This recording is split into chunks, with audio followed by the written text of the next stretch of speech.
Hello అండి. Welcome back to my channel.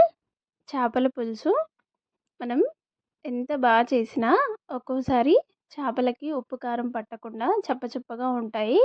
తినాలనిపించదు. But ఇలా చేసుకుంటే చాలా బావుంటుందండి. చేపలకు కూడా ఉప్పు, కారం పట్టి టేస్ట్ అయితే చాలా బాగా వస్తుంది. ఎలా ప్రిపేర్ చేయాలో ఒకసారి చూసేద్దాం. ముందుగా మనం నీట్‌గా కడుక్కున్న చేపల్ని మనకి కర్రీకి ఎన్ని కావాలో అన్ని తీసుకొని దానికి సరిపడా కారం, ఉప్పు, పసుపు వేసుకోవాలి. చేప ముక్కలకి సరిపడా కారం, ఉప్పు మాత్రమే వేసుకోవాలండి. ఇవన్నీ వేసి ఇలా కలిపి పక్కన పెట్టేసుకోవాలి. చేపల పులుసు కర్రీ ఏదైనా సరే కంపల్సరీగా కావాల్సింది జీలకర్ర, మెంతుల పొడి అండి. ఈ పొడి వేస్తే టేస్ట్ చాలా బావుంటుంది. అలాగే మనం గ్రేవీ కోసం ఆనియన్ పేస్ట్ వేసుకుంటాం కదా! ఆనియన్స్ అలాగే కొన్ని పచ్చిమిర్చి వేసుకొని అవి వేయించుకొని చల్లారిన తర్వాత మిక్సీ పట్టుకోవాలి. అయితే మనం ముందుగా వేయించుకున్న జీలకర్ర, మెంతులు, మనం వేయించి పెట్టుకున్న ఆనియన్స్ చల్లారిపోయాయండి. అందులో వెల్లుల్లిపాయలు అలాగే అల్లం ముక్కలు వేసి మిక్సీ పట్టుకోవాలి. ఫ్రెష్‌గా ఉంటుంది. అయితే మనకిప్పుడు కర్రీకి సరిపడా చింతపండు రసం తీసుకొని అందులో కారం, ఉప్పు అలాగే ధనియాల పొడి, మనం గ్రైండ్ చేసి పెట్టుకున్న జీలకర్ర, మెంతుల పొడి కూడా వేసుకొని ఒకసారి కలిపేసి స్టవ్ పైన పెట్టి మరిగించుకోవాలండి. ఇలా చేస్తే కర్రీ టేస్ట్ చాలా బాగుంటుంది.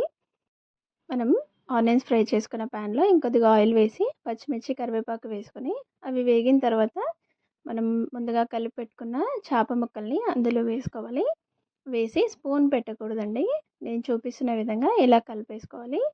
చేపలు అనేవి విరిగిపోతాయి.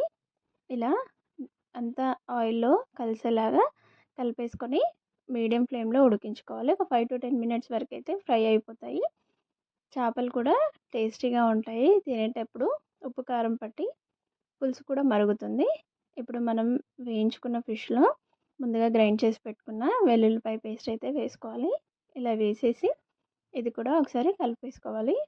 ఇలా కలుపుకుంటే మనకి ఫిష్కి అంతా మసాలా కూడా పట్టి ఫ్లేవర్ అయితే చాలా బాగా వస్తుంది. ఇలా అంతా కలిపేసుకున్న తర్వాత ఉడికించుకోవాలండి. ఇంకా 5 మినిట్స్ పెట్టుకోవాలి. అప్పటిలోపు ఇది ఉడుకుతుంది చూడండి. ఈ పులుసు కూడా రెడీ అయిపోయిందండి. ఈ పులుసుని మనం చేపల్లోకి వేసుకుందాం. నేను కర్రీకి సరిపడా పులుసు అయితే పెట్టుకున్నాను. ఎక్కువ తక్కువ అయితే చూసి వేసుకోండి.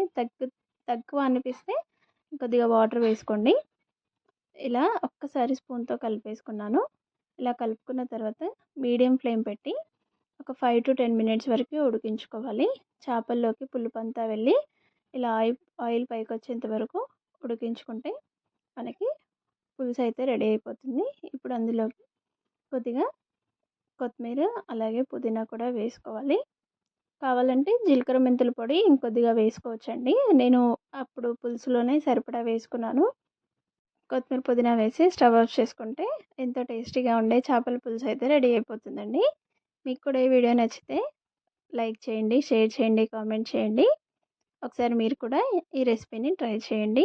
Please subscribe my channel. Thank you so much for